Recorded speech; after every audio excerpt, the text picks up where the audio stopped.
Assalamualaikum warahmatullahi wabarakatuh. Penyalahgunaan narkoba ibarat sel kanker yang menggerogoti kehidupan kita.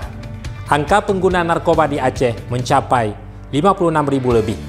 Ini bukanlah angka yang sedikit. 1,90% jumlah penduduk kita telah terpapar narkoba. Angka ini menjadikan Aceh menempati posisi ke-6 dengan jumlah pengguna narkoba terbanyak di Indonesia. Ini ancaman besar. Ancaman terhadap estafet kepemimpinan Aceh, ancaman terhadap eksistensi sebuah bangsa, dan ancaman terhadap kedaulatan sebuah negara. Kita harus bersatu melawan penyalahgunaan narkoba, bersatu saling merangkul menyelamatkan generasi bangsa. Kini saatnya menyatakan perang melawan narkoba. Saya Farid Nyak Umar, Ketua DPRK Banda Aceh, mengucapkan selamat Hari Anti Narkoba Internasional tahun 2021.